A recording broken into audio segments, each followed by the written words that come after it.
Friends ఎలా ఉన్నారో బాగున్నారా? నేనైతే బాగున్నాను ఫ్రెండ్స్. కొంతమంది మురుకులు ఉంటారు ఫ్రెండ్స్, ఆ మురుకుల కోసం ఈ వీడియో ఫ్రెండ్స్.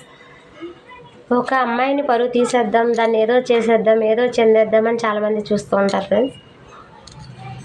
ఆ ఆడదాని ఏడుపు ఎలా ఉంటుందో తెలుసా ఫ్రెండ్స్? ప్రతి చుక్కకి అనుభవిస్తూ ఉంటారు ఫ్రెండ్స్, మామూలుగా అనుభవించరు. ఆడదానిది ఒక మనసే ఫ్రెండ్స్. తను అనుకుంటే పైన ఉన్నవాడిని కిందకి తీసుకొని రాగలదు, కింద ఉన్నవాడిని పైకి తీసుకొని వెళ్ళగలదు ఆడదే అని తలుచుకుంటే ఫ్రెండ్స్. ఎలా ఉందంటే, ఒక అమ్మాయిని ఇబ్బంది పెట్టినప్పుడు, బాధ పెట్టినప్పుడు, మోసం చేసినప్పుడు, దాని పరువు తీసేసినప్పుడు ఏం గుర్తుకు రాదు ఫ్రెండ్స్. వాళ్ళకి ఏదో చేస్తాం, ఏదో చిందేసామని. ఆ అమ్మాయి ఏడ్చే ఏడుపు వల్ల వాళ్ళు అనుభవిస్తూ ఉంటారు ఫ్రెండ్స్. వాళ్ళు అనుభవించినప్పుడు తెలుస్తుంది, ఆ అమ్మాయిని ఇంత ఏడిపించాం కదా, అందుకని ఈరోజు ఇంత ఏడుస్తున్నా